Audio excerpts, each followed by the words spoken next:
आज हम लोग मार्क्सवाद के ऊपर विचार करेंगे, जिसको और मार्क्स ने अपने चिंतन को साइंटिफिक सोशलिज्म कहा, वैज्ञानिक समाजवाद कहा। यद्यपि कालांतर में मार्क्सवाद के लिए एक अन्य शब्दावली का भी प्रयोग किया गया, कम्युनिज्म या साम्यवाद। तो चाहे मार्क्सवाद कहें, चाहे साइंटिफिक सोशलिज्म कहें, चाहे रेवोल्यूशनरी सोशलिज्म कहें या कम्युनिज्म कहें, इन सभी पदों का अर्थ एक ही होता है कि वो सिद्धांत मार्क्सवाद समाजवाद की वो व्याख्या जो कि मार्क्स के द्वारा की गई और जिसका विश्व के ऊपर बड़ा गहरा प्रभाव पड़ा। मार्क्सवाद की जो विचारधारा है वो पूंजीवाद के लिए या उदारवादी पूंजीवाद के लिए सबसे बड़ी चुनौती रही है, सबसे बड़ा चैलेंज रहा। और इस विचारधारा का सैद्धांतिक पक्ष तो है ही, साथ ही मार्क्सवादी सिद्धांतों का अनुसरण करते हुए राजनीतिक व्यवस्थाएं भी कायम की गई हैं। ख़ास तौर से फर्स्ट वर्ल्ड वार के बाद से लेकर 1990 तक विश्व के अनेक देशों में मार्क्सवादी या साम्यवादी व्यवस्थाएं थीं, जैसे कि सोवियत संघ में या चीन में या वियतनाम, लाओस, क्यूबा और फिर जो पूर्वी यूरोप के देश हंगरी वगैरह, यूगोस्लाविया जो उस समय पुराना जो यूगोस्लाविया था, पोलैंड था, इन सभी देशों में साम्यवादी व्यवस्थाएं स्थापित की गई थीं। और जो साम्यवादी दल हैं, जो कम्युनिस्ट पार्टीज़ हैं, वो तो बने ही और वो तो आज भी बड़े सक्रिय हैं विभिन्न देशों में। यूरोप के भी बहुत सारे देशों में साम्यवादी दल सक्रिय हैं, एशिया के भी अनेक देशों में भी साम्यवादी दल सक्रिय हैं। तो इसलिए साम्यवादी विचारधारा का व्यावहारिक राजनीति पर, प्रैक्टिकल पॉलिटिक्स पर भी बड़ा गहरा प्रभाव पड़ा और इसके आधार पर राजनीतिक व्यवस्थाएं भी बनी। मार्क्सवाद का जो विश्लेषण है उसको लेकर विद्वानों में मुख्य रूप से दो दृष्टिकोण हैं। विद्वानों का एक वर्ग मार्क्सवाद के वैज्ञानिक पक्ष को एम्फेसाइज करता है कि मार्क्स को एज ए साइंटिफिक सोशलिस्ट देखता है, या मार्क्सवाद का जो अथॉरिटेरियन, जो अधिनायकवादी पक्ष है उसको एम्फेसाइज करता है। यानी मार्क्सवाद में जो सेंट्रलिस्ट केंद्रीकरण की जो प्रवृत्ति दिखाई पड़ती है उसको एम्फेसाइज करता है। ख़ास तौर से रूस और चीन में जो व्यवस्थाएं कायम हुई, उनके जो संस्थापक थे, उन्होंने जो मार्क्सवाद की व्याख्याएं की वो व्याख्याएं सेंट्रलिस्ट थीं या ऑथोरिटेरियन थीं, या वे कहते थे कि ये जो सोशलिज़म है ये साइंटिफिक सोशलिज़म है और हम मार्क्स के साइंटिफिक एंगल को सबसे महत्वपूर्ण मानते हैं। तो एक तो विद्वानों का, विचारकों का वर्ग ऐसा है जिसने कि मार्क्स को इस रूप में देखा, लेकिन उसके समानांतर विशेष तौर से 1930 के बाद मार्क्स को देखने की एक दूसरी दृष्टि भी अस्तित्व में आती है, जब 1934 में उसकी एक बड़ी प्रारंभिक दौर की पुस्तक the economic and philosophical manuscript खोजी गई। तो उसके आधार पर विद्वानों के एक वर्ग ने मार्क्स की एक दूसरे तरीके से व्याख्या करना शुरू की, जिसको हम लोग ह्यूमनिस्ट मार्क्स कहते हैं, कि मार्क्स में जो मानवतावादी पक्ष है, मार्क्स में जो उसके अंदर एक जो डेमोक्रेटिक एलिमेंट है, या उसके अंदर जो एक मॉरल जो एंगर है, जो मॉरल इंडिग्नेशन है कैपिटलिज्म को लेकर और कैपिटलिज्म के शोषण को लेके, तो उसको एम्फेसाइज करते हुए मार्क्स का एक नया इंटरप्रिटेशन शुरू हुआ, जिसको कि न्यो मार्क्सिज्म भी हम कहते हैं, नव मार्क्सवाद भी कहते हैं। तो इसलिए मार्क्स को देखने की मुख्य रूप से ये दो दृष्टियाँ पिछले लगभग 100 वर्षों में देखने को मिली हैं। मार्क्स का जन्म 1818 में हुआ और 1883 में उसका देहांत हुआ। जर्मनी में उसका जन्म हुआ था। एक ऐसे यहूदी परिवार में उसका जन्म हुआ था जिसने बाद में प्रोटेस्टेंट ईसाईयत को ग्रहण कर लिया। उसकी शिक्षा दीक्षा जर्मनी के विश्वविद्यालयों में हुई, उन विश्वविद्यालयों में हीगल के चिंतन का, दर्शन का उन दिनों बड़ा प्रभाव था। मार्क्स के ऊपर भी हीगल के चिंतन और दर्शन का प्रभाव पड़ा, यद्यपि मार्क्स ने के ऊपर वो प्रभाव एक भिन्न तरीके से पड़ा।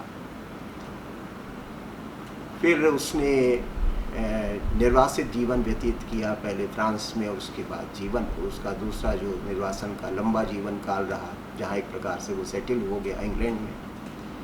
वहाँ पर एक पूंजीपति फ्रेडरिक एंगल्स के साथ उसने समाजवादी चिंतन के ऊपर, समाजवादी विचारधारा के ऊपर ग्रंथों की रचना प्रारंभ की। जो लेबर मूवमेंट्स थे उनसे भी वो जुड़ा रहा, पूंजीवाद के विरोध में जो चलते थे। लेकिन इंग्लैंड में मुख्यतः वो एक विचारक के रूप में ही रहा और वो चुपचाप अपना पठन पाठन का कार्य, लेखन का काम करता रहा फ्रेडरिक एंगल्स के साथ। और उसने कई बड़े महत्वपूर्ण ग्रंथ लिखे, लेकिन उसके दो सबसे महत्वपूर्ण ग्रंथ हैं।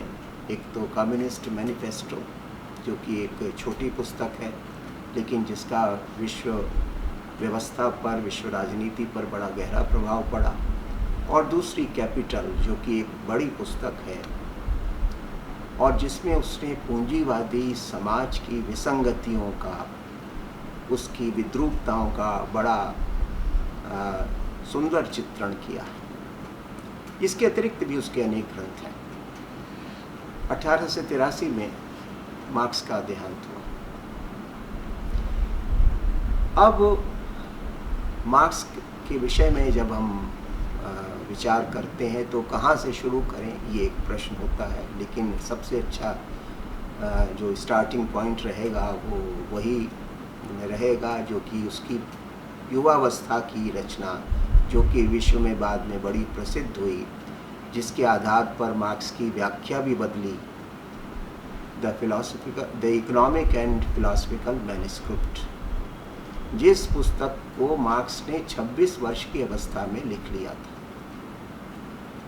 लेकिन जो पुस्तक 1934 में प्राप्त हुई वो ओझल हो गई थी, अप्राप्य थी इस दौरान, लेकिन 1934 में उस पुस्तक को पुनर्प्राप्त किया गया। इस पुस्तक में जब हम मार्क्स को देखते समझते हैं इस पुस्तक के माध्यम से, तो इस पुस्तक में मार्क्स औद्योगिक समाज, पूंजीवादी समाज में एक श्रमिक की क्या दुर्गति होती है और कितने प्रकार से दुर्गति होती है, इसका चित्रण किया गया है। और उस चित्रण के लिए एक शब्द प्रयोग होता है जिसको मार्क्स की थियरी ऑफ एलिनेशन कहते हैं, मार्क्स का अलगाव का सिद्धांत कहते हैं। तो इस पुस्तक में मार्क्स ने औद्योगिक पूंजीवादी समाज में श्रमिक वर्ग की दुर्दशा का बड़ा मार्मिक चित्रण किया और एक बड़ा मॉरल एंगर कैपिटलिस्ट सिस्टम के प्रति इसमें उभर के सामने आता है। एक ऐसा मार्क्स उभर के आता है जिसके दिल में बहुत दर्द है, बहुत ही वेदना है समाज के कितने बड़े भाग के दुख दर्द को देखकर, जो कि सर्वहारा वर्ग था या जो कि श्रमिक वर्ग था। मार्क्स ने कहा कि ये जो पूंजीवादी व्यवस्था है, ये पूंजीवादी व्यवस्था व्यक्ति को यानी श्रमिक को, सर्वहारा को अमानवीय तरीके से उसके साथ व्यवहार करती है, उसको डिह्यूमनाइज करती है और हर दृष्टि से उसको डिह्यूमनाइज कर देती है। उसको अपने से भी काट देती है, उसको अपने परिवार और पारिवारिक संबंधों से भी काट देती है, उसको अपने समाज से भी काट देती है और सबसे बड़ी बात उसको अपने प्रोडक्ट से भी, अपनी यानी फैक्ट्री में जो वो काम करता है तो उससे जो प्रोडक्ट्स बनते हैं, जो वस्तुएं बनती हैं, उनसे भी काट देती है। ये जो स्थिति है इसको वो एलिनेशन कहता है, अलगाव कहता है, कि वो सेल्फ से भी दूर है, फैमिली से भी दूर है, सोसाइटी से भी दूर है और अपने प्रोडक्ट से भी दूर है। और इस प्रकार से एक बहुत ही कटा छटा जीवन जीने के लिए बाध्य है। वो एक पूर्ण मनुष्य के रूप में जीवन नहीं जी सकता इस पूंजीवादी सभ्यता। और ये जो दुर्दशा है श्रमिक की, ये मार्क्स को बहुत व्यथित करती है, क्योंकि जो कैपिटलिस्ट सिस्टम है प्रोडक्शन का, उसमें, और उसका कारण वो कहता है कि उसका कारण है कि जो कैपिटलिस्ट सिस्टम है प्रोडक्शन का, जिसमें आप अपने लेबर को बेचते हैं और उस लेबर को कैपिटलिस्ट खरीदता है। और क्योंकि कैपिटलिस्ट जो है वो उत्पादन के साधनों का स्वामी है, संपत्तिशाली है, और आप संपत्तिहीन हैं और आपके पास सिवाय अपने लेबर के कुछ भी नहीं है जिसको आप बाज़ार में बेच सकें और वो उसके बदले मजदूरी पाके अपना गुजारा चला सकें। तो जो कैपिटलिस्ट है, जो कि आपका लेबर खरीदता है, वो केवल आपका लेबर ही नहीं खरीद लेता है बल्कि पूरे आपके अस्तित्व का भी मालिक बन जाता है, क्योंकि जैसा वो कहता है उसी के अनुसार आपको अपना जीवन सब बनाना और ढालना पड़ता है। तो ये जो एलिनेशन पैदा होता है, जो जिसका कि स्रोत ये है कि जो हमारा लेबर है, जब वही हमसे जो एलिनेटेड लेबर है, इस एलिनेटेड लेबर से बाकी सारे और प्रकार के एलिनेशंस और प्रकार के अलगाव पैदा हो जाते हैं। और इसलिए एक जो श्रमिक है वो एक विशालकाय यंत्र का मात्र एक पुर्जा बन के रह जाता है। अब वो मनुष्य नहीं रहता। मानवीय जीवन के जो विभिन्न आयाम होते हैं जो कि उसको सुख, शांति, आनंद देते हैं, वे सब उसको उपलब्ध नहीं। अब उसको क्या उपलब्ध है? उसको सबसिस्टेंस वेजेस, जिसको मार्क्स कहता है कि केवल पूंजीपति जो वो उत्पादन क्रिया में योगदान करता है, मार्क्स का मानना है कि जो भी वैल्यू क्रिएट होती है वो लेबर से क्रिएट होती है और इसलिए वो पूरी की पूरी वैल्यू एक अच्छे न्यायपूर्ण समाज में तो उसके ऊपर तो श्रमिक का ही अधिकार है। लेकिन पूंजीपति ऐसा नहीं करता, क्योंकि वो उत्पादन के साधनों को स्वामी है, इसलिए उस पूरे लेबर की वैल्यू को वो उसको वेजेस के तौर से नहीं देता, बल्कि उसके एक बहुत छोटे भाग को वो वेजेस के तौर से देता है, उतना भाग जिससे कि उसकी रोजी रोटी बस चलती रहे, वो जिंदा रहे। इसको मार्क्स कहता है सबसिस्टेंस वेजेस। और उसके लेबर से जो वैल्यू, बाकी जो वैल्यू प्रोड्यूस हुई, उसको वो स्वयं हड़प लेता है, उसको अपना प्रॉफिट कहता है, उसको अपना लाभ कहता है। जो मार्क्स का सरप्लस वैल्यू का सिद्धांत है वो यही है कि जितने घंटे वो काम करके फैक्ट्री में जितनी वैल्यू क्रिएट करता है और एक न्याय संगत समाज में उसको उतना ही पारिश्रमिक मिलना चाहिए, तो वो तो उसको नहीं मिलता, क्योंकि उत्पादन के साधनों का स्वामी पूंजीपति है और पूंजीपति अपना प्रॉफिट हमेशा देखता है और प्रॉफिट उसको तभी उसको ज़्यादा से ज़्यादा होगा जब वो इस वैल्यू को हड़पेगा। और मजदूर को अगर पूरी मजदूरी वो दे देगा तो फिर उसका प्रॉफिट क्या होगा? इसलिए वो मजदूर को केवल उतनी मजदूरी देकर कि अगर उसने मान लिया 8 घंटे के बराबर काम 8 घंटे काम करके कोई वैल्यू क्रिएट की, लेकिन जब वो शाम को चलेगा तो उसको 2 घंटे के काम के बराबर की वैल्यू दी जाएगी और 6 घंटे के काम के बराबर की वैल्यू जो है वो पूंजीपति हड़प लेगा और उसी को अपना प्रॉफिट कहता है। तो ये जो सरप्लस वैल्यू है, ये सरप्लस वैल्यू मजदूर को तोड़ देती है, आर्थिक रूप से भी, भावनात्मक रूप से भी, सामाजिक रूप से भी। उसके जीवन में एक एलिनेशन का भाव आ जाता है, ना उसका अपने काम में मन लगता है, ना उसको उसके घर के रिश्ते सब बिगड़ जाते हैं क्योंकि आवश्यकताएं जैसे तैसे पूरी कर पाता है, समाज में से उसका अलगाव हो जाता है। तो ये जो एलिनेटेड लेबर है, ये एलिनेटेड लेबर अनेक प्रकार के एलिनेशंस को, अनेक प्रकार के अलगावों को जन्म देता है और एक श्रमिक के जीवन को बहुत ही कष्टकारी बना देता है।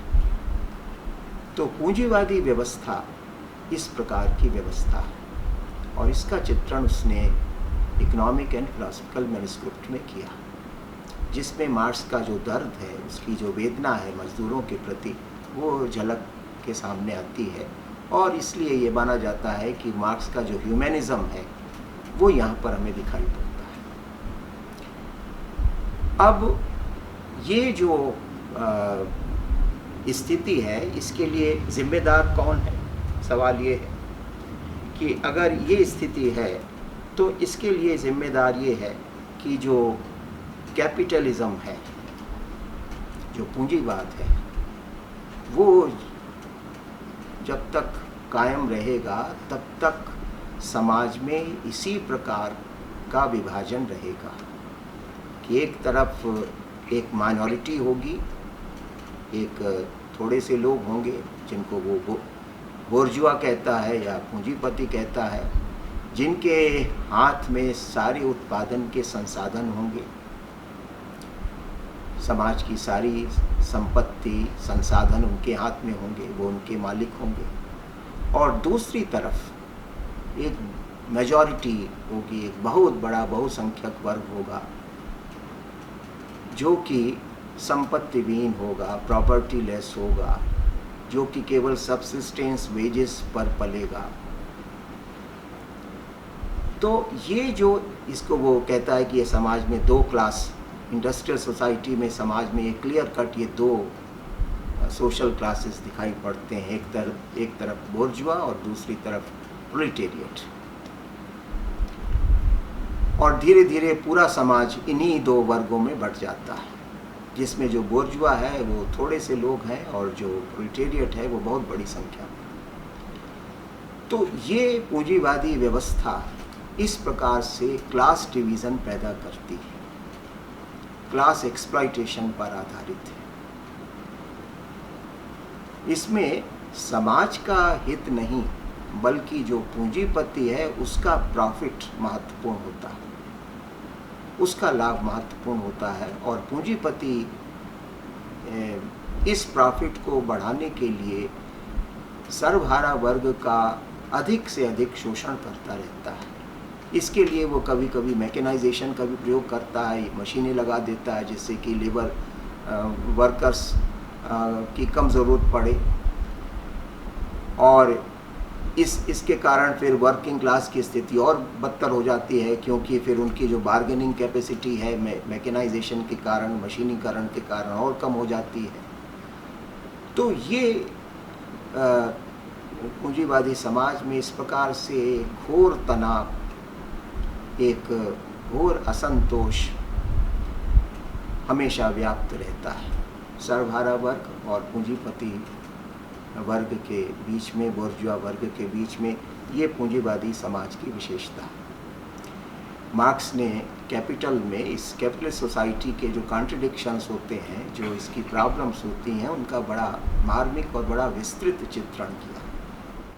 दूसरी बात वो ये कहता है कि राज्य की संस्था और धर्म की संस्था, जो दो प्राचीन संस्थाएं मानी जाती हैं हमारे समाज में, वे भी इस सारी प्रक्रिया में पूंजीपति का ही पक्ष लेते हैं।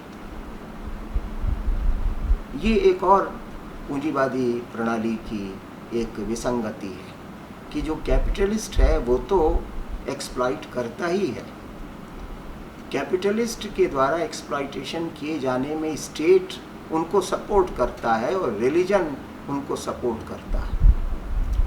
ये दो वो संस्थाएं हैं जिनके बारे में आमतौर से हम मानते हैं कि ये सबके कल्याण को करने वाली संस्थाएं होती हैं, कि राज्य जो है वो यूनिवर्सल गुड वाली संस्था है, सार्वभौमिक कल्याण करने वाली संस्था है, अपने सभी नागरिकों प्रजाजनों के हितों की देखभाल करती है।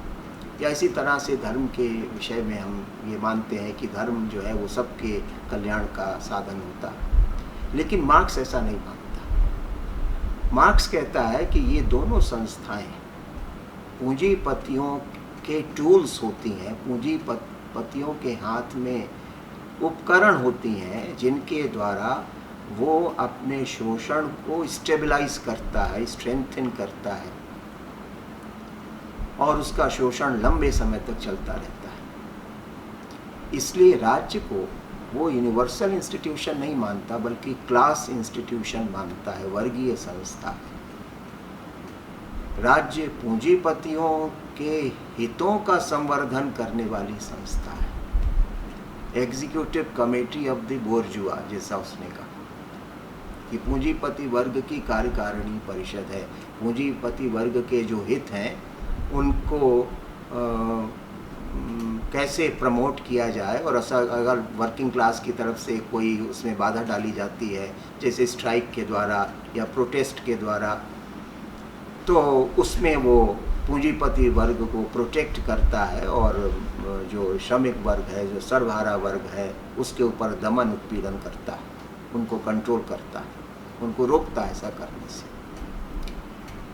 तो इसलिए, और जैसा कि उसने दूसरी जगह कहा कि state is the machine for the operation of one class by other, कि राज्य वो यंत्र है जिसके द्वारा एक वर्ग दूसरे का शोषण करता है। एक वर्ग मतलब जो बोर्जुआ वर्ग है, जो पूंजीपति वर्ग है, वो सर्वहारा का शोषण करता है।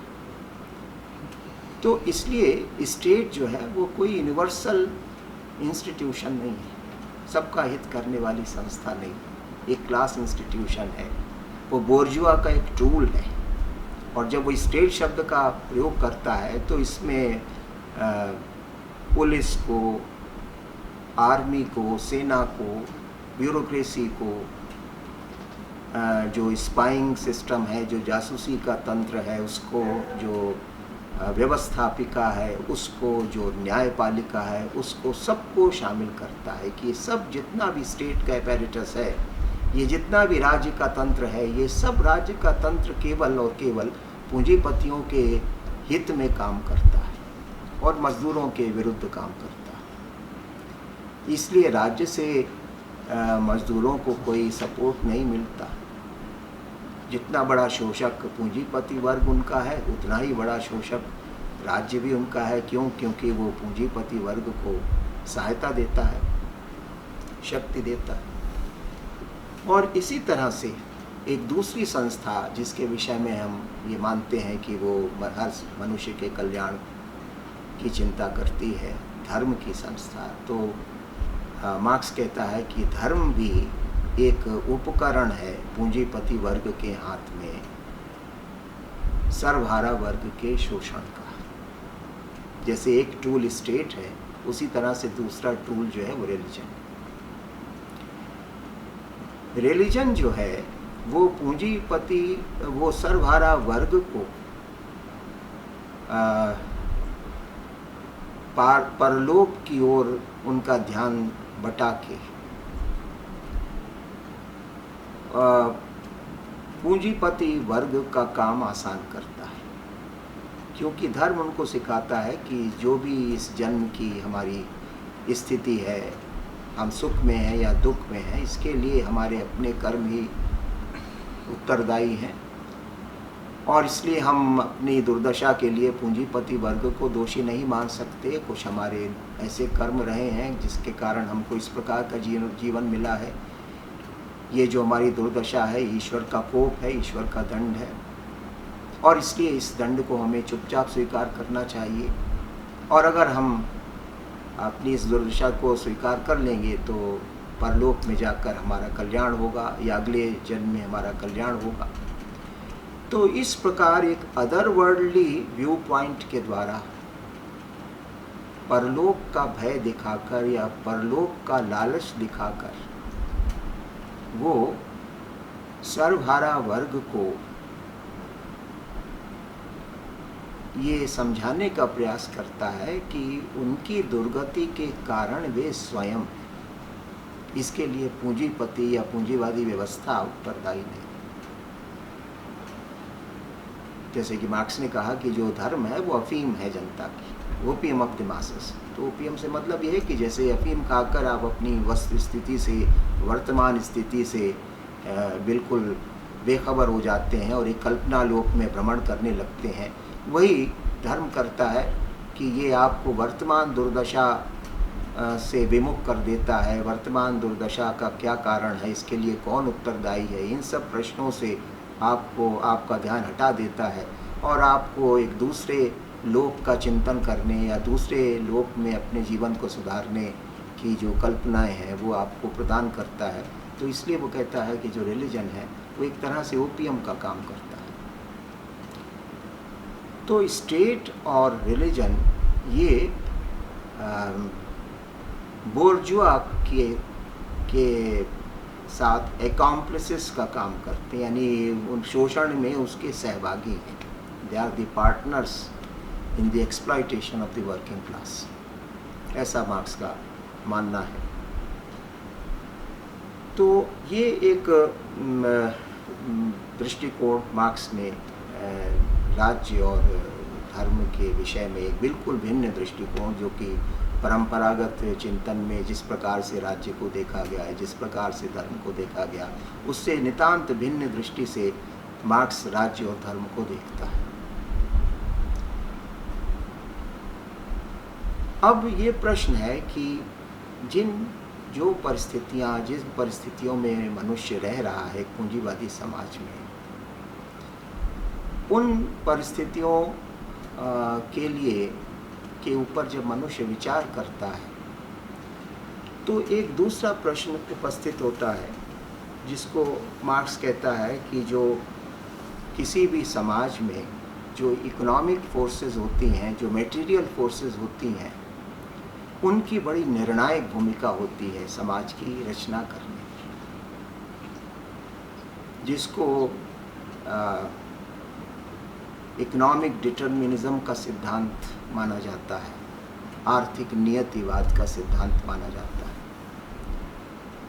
कि किसी भी समाज में जो मटेरियल फोर्सेस होती हैं वे उस समाज की के दर्शन को, उस समाज की राजनीतिक व्यवस्था को, उस समाज की कानूनी व्यवस्था को, उस समाज की कला, संस्कृति, साहित्य, सबका निर्धारण करती है।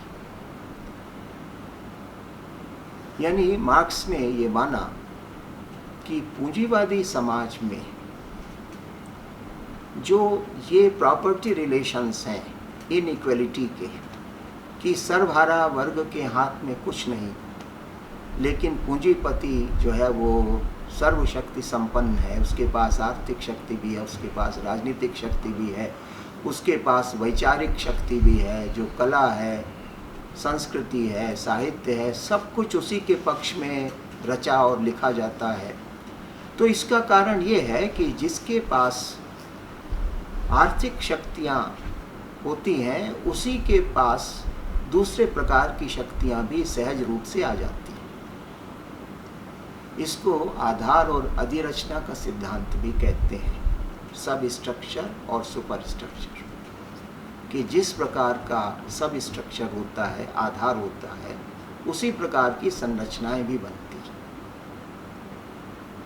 तो एक पूंजीवादी समाज में क्योंकि उत्पादन के साधनों का स्वामित्व तो पूंजीपति के हाथ में होता है, हर प्रकार की आर्थिक शक्ति, भौतिक शक्ति पूंजीपति वर्ग के हाथ में होती है, तो उस समाज में जो दर्शन होता है, जो विधि व्यवस्था होती है, जो राजनीतिक व्यवस्था होती है, जो कला, साहित्य जो कुछ भी होता है वो सब पूंजीवादी विचारों और सिद्धांतों का ही पक्ष पोषण करता है। उसमें सर्वहारा वर्ग के लिए, उसमें ना राजनीतिक व्यवस्था में ना सर्वहारा वर्ग के लिए स्थान है, ना कानूनी व्यवस्था में उसके लिए स्थान है, ना जो सर्वहारा वर्ग है वो साहित्य की विषय वस्तु बनेगा, ना वो कला की विषय वस्तु बनेगा। इनको हमेशा, सर्वहारा वर्ग को हमेशा एक बहुत ही अपमानजनक स्थिति में ही उनका चित्रण किया जाएगा, उनका प्रस्तुतिकरण किया जाएगा। क्यों? क्योंकि वे संपत्तिहीन हैं, इसलिए वे कभी किसी भी चीज़ के केंद्र में नहीं हो सकते।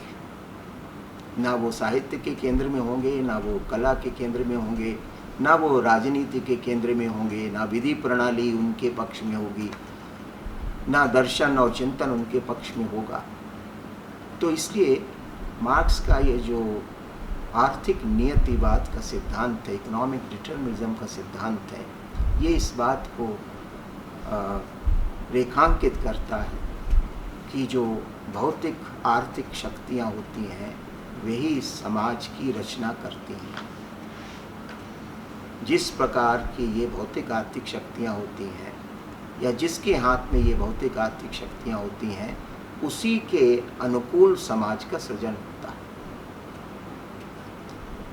आमतौर से ये राजनीतिक चिंतन के इतिहास में या दर्शन के इतिहास में ये जो माना जाता रहा है कि समाज की रचना में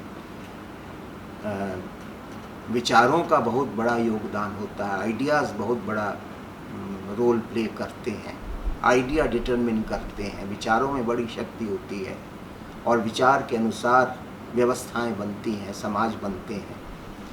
तो जो आइडिया को जो मूविंग फोर्स अभी तक माना जाता रहा था, ज़्यादातर जो परंपरागत चिंतन था, जो कि आइडियलिज्म जिसको हम कहते हैं कि जो आइडियलिस्ट व्यू पॉइंट था, जिसमें आइडियाज़ जो थे वो मूविंग फोर्स माने जाते थे, मार्क्स उसको नहीं मानता।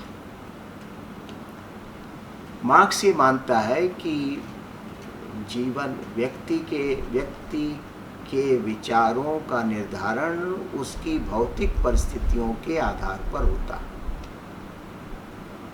जो उसका एक बड़ा प्रसिद्ध कथन है कि it is not the consciousness of man which determines his existence. मनुष्य की चेतना उसके अस्तित्व का निर्धारण नहीं करती। चेतना मतलब विचार। समाज की रचना विचारों से नहीं होती है, बल्कि भौतिक आर्थिक जो परिस्थितियां होती हैं उनके आधार पर विचार बनते हैं। जो विचार होते हैं वो उनका प्रतिबिंब होते हैं। Ideas are merely the reflections of the material conditions of society। ऐसा नहीं है कि जो material conditions होती हैं सोसाइटी की वे आइडियाज़ का रिफ्लेक्शन होती हैं, ये मार्क्स नहीं मानता। इसलिए वो कहता है कि कॉन्शियसनेस जो है वो एग्जिस्टेंस को डिटरमिन नहीं करती है, चेतना जो है वो अस्तित्व का निर्धारण नहीं करती है, बल्कि it is the existence which determines consciousness. जो अस्तित्व है, जो हमारा भौतिक अस्तित्व है, वो हमारी चेतना के स्वरूप को, हमारे विचारों के स्वरूप को निर्धारित करता है। तो ये जो मार्क्स का मेटेरियलिज्म है, भौतिकवाद है, ये उसके चिंतन का एक महत्वपूर्ण पक्ष है, जिस भौतिकवाद के आधार पर वो मानव इतिहास की व्याख्या करता है। और वो कहता है कि ये जो व्याख्या हम करते हैं वो साइंटिफिक है। क्यों? क्योंकि जो भौतिक पदार्थ हैं, जो मटेरियल फोर्सेस हैं, उनको आप ऑब्जेक्टिवली स्टडी कर सकते हैं, एनालाइज कर सकते हैं, उनको आप कंट्रोल भी कर सकते हैं, उनको लेकर आप प्रेडिक्शंस भी कर सकते हैं। तो ये जो साइंटिफिक मेथड होता है, तो वो कहता है कि जो ऑब्जेक्टिव कंडीशंस हैं, जो मटेरियल कंडीशंस हैं, इन्हीं का ठीक से साइंटिफिक एक्सप्लेनेशन हो सकता है। और इसी के आधार पर उसने ह्यूमन हिस्ट्री का एक पैटर्न बताया है कि जो किस तरह से ये भौतिक परिस्थितियों ने मानव जाति के इतिहास को प्रभावित किया है। और जब कभी भी भौतिक परिस्थितियों में परिवर्तन आया तो समाज के जो दूसरे स्ट्रक्चर्स हैं, यानी जो सुपर स्ट्रक्चर है, वो सब बदल जाता है। ना उसने कभी डायलेक्टिकल मेटेरियलिज्म शब्द का प्रयोग किया। ये तो बाद में व्याख्याकारों ने इन शब्दों का प्रयोग किया।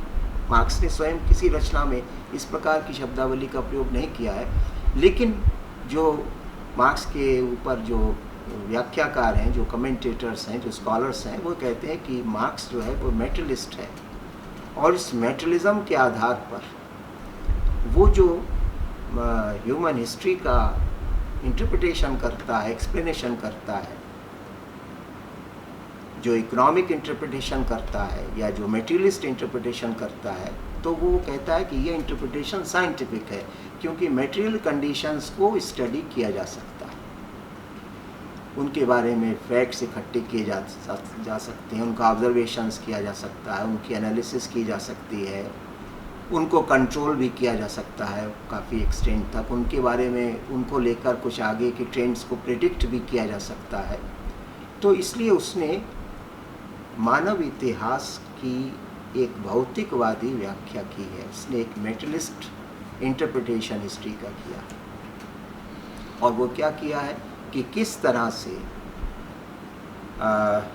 भौतिक जो शक्तियां हैं, आर्थिक जो शक्तियां हैं, वे इतिहास का निर्माण करती रही हैं। और जब वो भौतिक शक्तियों की बात करता तो दो बातें हैं कि एक होता है मीन्स ऑफ प्रोडक्शन या मोड ऑफ प्रोडक्शन, और दूसरा होता है रिलेशंस ऑफ प्रोडक्शन, कि जब मोड ऑफ प्रोडक्शन बदलता है तो रिलेशंस ऑफ प्रोडक्शंस भी बदल जाते हैं। जैसे कि प्रिमिटिव कम्युनिज्म एक स्टेज थी, या जैसे कि दूसरी स्टेज आई जबकि स्लेवरी की सिचुएशन थी, फ्यूडलिज्म आया, फिर फ्यूडलिज्म से कैपिटलिज्म आया, फिर आगे चल के आगे की जो दो स्टेजेस हैं वो बताता है कि कैपिटलिज्म कैसे ख़त्म होगा और आगे चल के डिक्टेटरशिप ऑफ द प्रोलेटेरिएट स्थापित होगी, और उसके बाद जो कम्युनिज्म आएगा। तो ये सब स्टेजेस हैं, और ये सब स्टेजेस आना इसलिए अवश्यंभावी है क्योंकि वो कहता है कि हमने ऑब्जेक्टिवली साइंटिफिकली चीज़ों की स्टडी की है, और जो मटेरियल फोर्सेस और जो हैं वो किस तरह से हिस्ट्री में मूव करती हैं, कैसे जब मोड ऑफ प्रोडक्शंस बदलते हैं तो रिलेशंस ऑफ प्रोडक्शन बदल जाते हैं।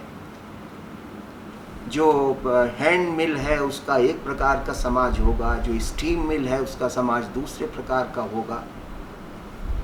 तो ये जो उसने इतिहास की आर्थिक व्याख्या की, इस इतिहास की आर्थिक व्याख्या को उसने वैज्ञानिक कहा, और इसलिए वो अपने समाजवाद को वैज्ञानिक समाजवाद कहता है कि हम वैज्ञानिक तरीके से, ऑब्जेक्टिव तरीके से हिस्ट्री के पैटर्न्स को स्टडी कर सकते हैं, और उसमें जो ट्रेंड्स हैं उनको आइडेंटिफाई कर सकते हैं, और उनके बेसिस पर आगे के विषय में भी प्रेडिक्शंस कर सकते हैं कि आगे क्या होने वाला है। तो ये और उसका ये कहना है कि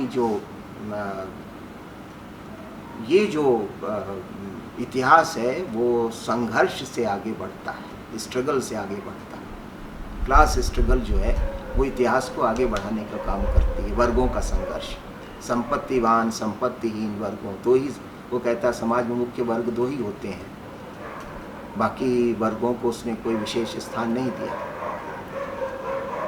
कि एक प्रॉपर्टी क्लास, एक प्रॉपर्टी लेस क्लास, इनके बीच हमेशा से इतिहास में संघर्ष रहा, और इन्हीं का जो संघर्ष है वो हिस्ट्री की मूविंग फोर्स रही है, उसने इतिहास को आगे बढ़ाने का काम किया है। जब मोड ऑफ प्रोडक्शन बदला लेकिन रिलेशंस ऑफ प्रोडक्शन नहीं बदले, तभी समाज में एक विद्रोह होता है और एक बिल्कुल नई व्यवस्था कायम हो जाती है। तो इस आधार पर वो ये कहता है कि जो वर्ग संघर्ष है वो मानव इतिहास का मूल सत्य है, न कि वर्ग सहयोग जैसा कि लिबरलिज्म मानता है। वो कहता है कि जो स्ट्रगल है, जो कंपटीशन है, ये इतिहास को गति देता है, और यहाँ पर वो अपना जो उसका फिलॉसफिकल सिद्धांत है डायलेक्टिक्स का प्रयोग करता है, द्वंद्ववाद की प्रक्रिया का, कि जैसे द्वंद्व की प्रक्रिया है, वाद संवाद, वाद प्रतिवाद और संवाद के द्वारा, जैसे कि वो कहता है कि एवोल्यूशन की प्रक्रिया होती है, और इसी प्रक्रिया से समाज में भी परिवर्तन होते हैं। तो इस तरह से वो कहता है कि जो सोसाइटीज़ होती हैं, जैसे मैटर डायलेक्टिकली मूव करता है, जैसे पदार्थ द्वंद्वात्मक तरीके से बढ़ता है आगे, उसमें परिवर्तन होते हैं। कि जैसे आइस है, वो पानी में, बर्फ़ जो है वो पानी बनती है, पानी फिर भाप बनता है। तो ये जो प्रोसेस है डायलेक्टिकल प्रोसेस है। जैसे मैटर डायलेक्टिकली चेंज होता है वाद, प्रतिवाद और संवाद की दशा से, इसी तरह से जो सोसाइटी है उसमें भी जो चेंजेस आते हैं वो डायलेक्टिकल तरीके से आते हैं। और ये जो डायलेक्टिक्स है ये तब तक चलती रहेगी, मार्क्स कहता है, जब तक कि कम्युनिज्म नहीं आ जाएगा, यानी जब तक कि साम्यवादी प्रणाली स्थापित नहीं हो जाएगी, तब तक ये जो अपोजिट फोर्सेस का जो स्ट्रगल है, वो अपोजिट फोर्सेस का स्ट्रगल चलता रहेगा।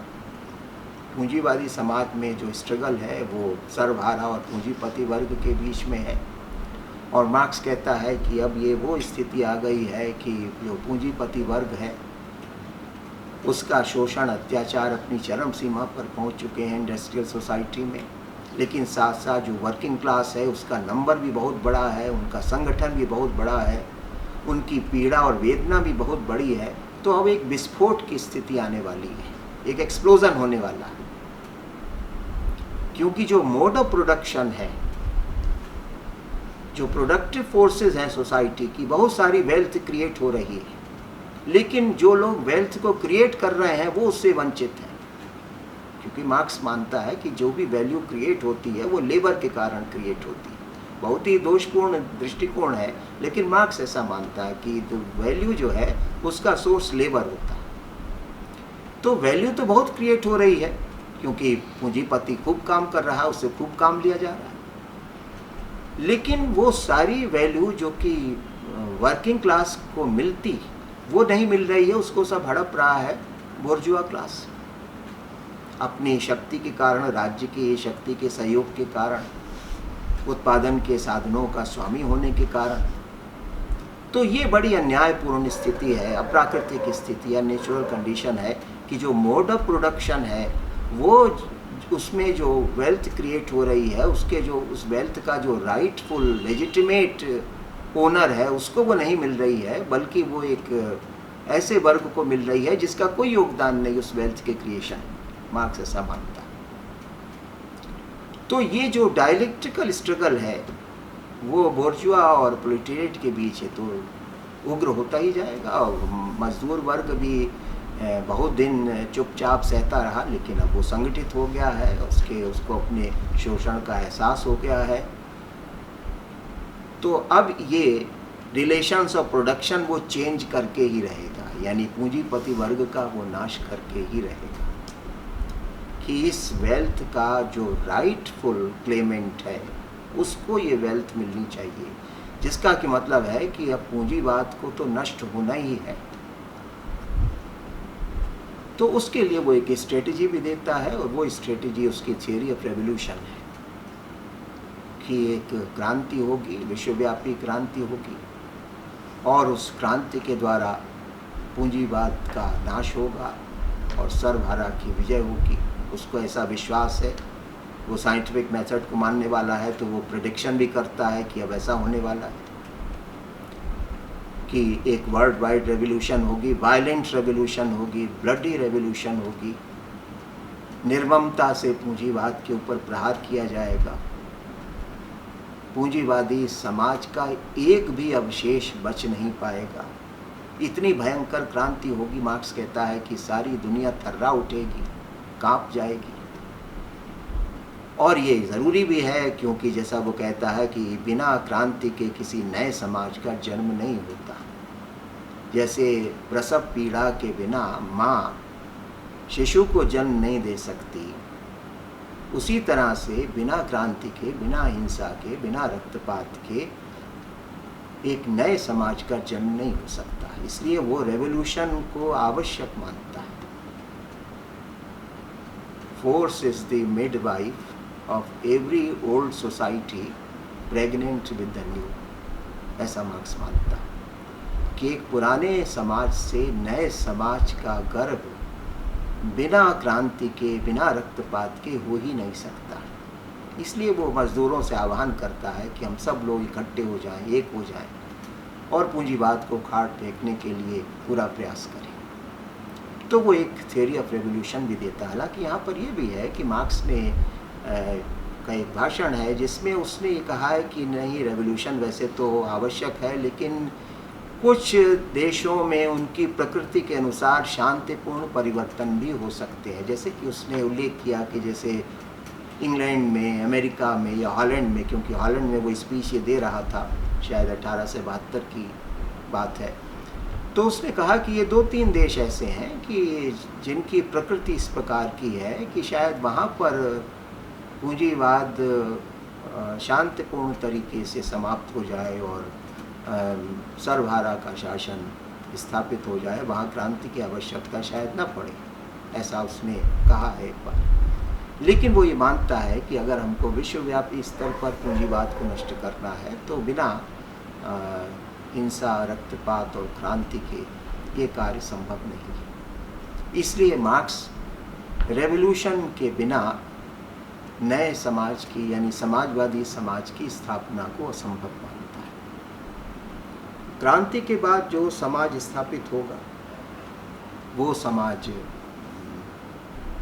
उसको वो डिक्टेटरशिप ऑफ प्रोलेटेरिएट कहता है या उसको सोशलिज्म भी कहता है कि जब पूंजीवाद नष्ट होगा तो जो एक ट्रांजिशनल दशा आएगी, संक्रमणकालीन एक दशा आएगी। संक्रमण काल इसलिए ज़रूरी है कि क्रांति करके वैसे तो पूंजीवाद काफ़ी हद तक नष्ट हो जाएगा, लेकिन फिर भी उसके कुछ अवशेष बचेंगे, कुछ रिमेन्स बचेंगे, पूंजीवादी मानसिकता बचेगी, पूंजीवादी संस्कार इतनी जल्दी नहीं ख़त्म होते हैं। तो इसलिए उसके लिए थोड़ा लंबी लड़ाई और लड़नी पड़ेगी क्रांति के बाद भी। लेकिन क्योंकि मजदूरों के हाथ में सारी शक्ति आ जाएगी, आर्थिक भी, राजनीतिक भी, वैधानिक भी, यानी पूरी व्यवस्था को टेक ओवर तो मजदूर कर ही लेगा, प्रोलेटेरिएट कर ही लेगा, तो वो बिल्कुल अधिनायक की तरह काम करेगा। यानी इस ट्रांजिशनल स्टेट में highest possible intensification of state की बात वो करता है कि ये संक्रमण काल राज्य की सत्ता का चरम विकास होगा, intensification of the states power. क्यों? क्योंकि पूंजीवाद के अवशेषों को नष्ट करने के लिए राज्य का अपैरेटस चाहिए होगा। वैसे तो वो राज्य को वर्गीय संस्था मानता, लेकिन वो कहता कि अब वो संस्था मजदूरों के नियंत्रण में आ जाएगी। क्लास इंस्टीट्यूशन अभी भी रहेगी, लेकिन वो प्रोलेटेरिएट के नियंत्रण में रहेगी और उसके द्वारा पूंजीवाद के जो अवशेष हैं, जो रिमेन्स हैं, उसको नष्ट करने का प्रयास किया जाएगा बहुत निर्मम तरीके से। इसी को वो सोशलिज्म भी कहता है। क्यों? क्योंकि संसाधनों के वितरण का काम शुरू हो जाएगा, न्यायपूर्ण वितरण का काम। समाज की जो सोशल वेल्थ है, जो मटेरियल रिसोर्सेज हैं, उनका एक जस्ट वितरण करने का काम शुरू हो जाएगा इस संक्रमण काल में, इस सोशलिज्म में। उसका क्या फार्मूला होगा? मार्क्स कहता है कि उसका फार्मूला होगा, वितरण किस आधार पर होगा? तो वो कहता है कि सबको from each according to his capacity, हर आदमी अपनी क्षमता अनुसार काम करेगा और उसको काम के अनुसार पुरस्कार मिलेगा, पारिश्रमिक मिलेगा। From each according to his capacity to each according to his work, इस आधार पर वितरण होगा। जो भी संसाधन होंगे, सबको काम करना होगा, लेकिन सब लोग अपनी क्षमता अनुसार काम करेंगे। और जब पारिश्रमिक देने का प्रश्न आएगा तो जितना जो काम करेगा उसके हिसाब से उसका पारिश्रमिक होगा। कोई पूंजीपति वर्ग रहा नहीं, इसलिए अब कहीं कोई डिस्क्रिमिनेशन, कोई भेदभाव, कोई शोषण, कोई अन्याय की संभावना नहीं, क्योंकि सोसाइटी के सारे रिसोर्सेज ऑफ प्रोलेटेरिएट के हाथ में हैं। तो जो डिस्ट्रीब्यूशन का काम है वो इस तरह से होगा। ये ट्रांजिशनल स्टेज है, सोशलिज्म है, इसको वो सोशलिज्म कहता है। मार्क्स ने सोशलिज्म का एक विशेष अर्थ में प्रयोग किया। वैसे तो सोशलिज्म एक आइडियोलॉजी है, लेकिन यहाँ पर मार्क्स जो है वो सोशलिज्म को एक स्टेज मानता है सोशल ट्रांसफॉर्मेशन की, सामाजिक परिवर्तन की। उसका एक स्पेसिफिक मीनिंग है। डिक्टेटरशिप और प्रोलेटेरिएट जो है उसको वो सोशलिज्म कहता है, और उसमें जो डिस्ट्रीब्यूशन का फार्मूला है सोसाइटी के रिसोर्सेज का, सोसाइटी के वेल्थ का, वो मैंने आपके सामने बताया। उसके आधार पर समाज का संचालन होगा। और ये जब सब काम हो जाएगा कि पूंजीवादी मानसिकता भी नष्ट हो जाएगी, पूंजीवादी अवशेष भी सब नष्ट हो जाएंगे, डिक्टेटरशिप और प्रोलेटेरिएट का जो टास्क है, जो जिम्मेदारी है, जब वो उसको पूरी तरह से निभा लेगा, तब एक अंतिम दशा आएगी जिसको वो कम्युनिज्म कहता है, साम्यवाद कहता है, जिसमें ना वर्ग होगा ना राज्य होगा।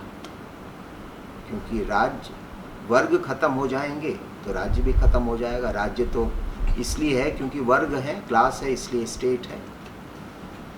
जो कम्युनिज्म है वो क्लासलेस सोसाइटी है, वो केवल और केवल प्रोलेटेरिएट वर्ग, सर्वहारा वर्ग का समाज है। सर्वहारा वर्ग है केवल, कोई दूसरा वर्ग नहीं। तो क्लासलेस हो गया, कोई शोषण नहीं, कोई उत्पीड़न नहीं, कोई अन्याय नहीं, समाज में बड़े सद्भावपूर्ण संबंध। और क्योंकि क्लासलेस है तो स्टेटलेस भी है, राज्य विहीन भी है, राज्य की भी कोई आवश्यकता नहीं।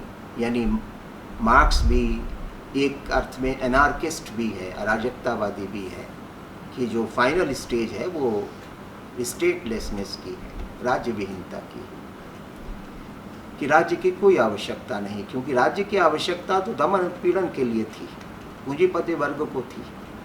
अब ना कोई दमन, ना उत्पीड़न, ना कोई अन्याय, ना शोषण।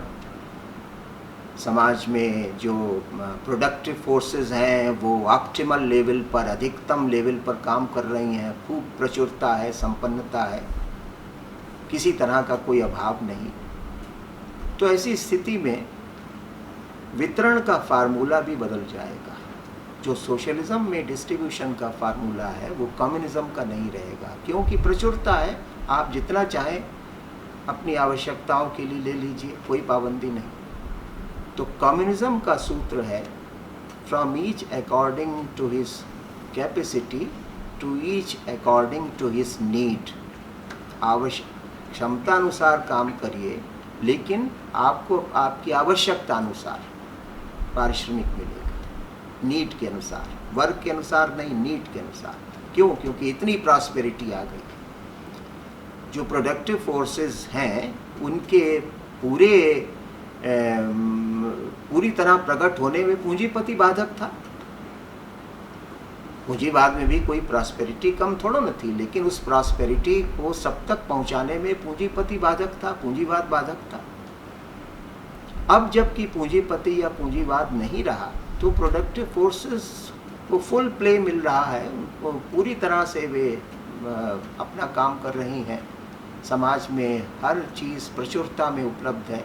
तो फिर अब वो अकॉर्डिंग टू वर्क की ज़रूरत नहीं है, बल्कि अकॉर्डिंग टू नीड का फार्मूला आएगा कि आप अपनी क्षमता अनुसार काम करें, लेकिन आपको जो पारिश्रमिक मिलेगा वो आपकी आवश्यकता अनुसार मिलेगा। इस तरह के एक यूटोपिया का चित्रण मार्क्स करता है। ये उसकी आइडियल सोसाइटी है, आदर्श समाज है, साम्यवादी समाज है, जिसकी वो परिकल्पना करता है। और उसका कहना है कि जो हिस्ट्री का जो प्रोसेस है वो इसी दिशा में कार्यरत है। जो उसने इतिहास का वैज्ञानिक विश्लेषण किया, उस वैज्ञानिक विश्लेषण का जो अंतिम सोपान है वो कम्युनिज्म है। और वो बड़े विश्वास से कहता है कि यहाँ नहीं आना है। स्टेट जो है वो तो इसलिए वो क्लासलेस और स्टेटलेस सोसाइटी है, प्रॉस्पेरिटी है, किसी चीज़ का कोई अभाव नहीं, एक प्रकार से धरती पर स्वर्ग की स्थापना। तो ये इस लक्ष्य की प्राप्ति करना, ये मार्क्सवाद का उद्देश्य है, ये मार्क्सवाद का प्रयोजन है। और वो ये मानता है कि इस दिशा में इतिहास गतिमान है, ऐसा उसका विश्वास था। और यद्यपि उसने ये तो नहीं बताया कि ये कब तक प्राप्त होगा, लेकिन उसका मानना था कि बहुत जल्दी क्रांति होगी और उसके बाद की व्यवस्थाएं जो हैं वो बहुत जल्दी ही कायम हो जाएंगी। यद्यपि उसकी ये सारी भविष्यवाणियाँ कभी सिद्ध नहीं हुई, कभी सफल नहीं।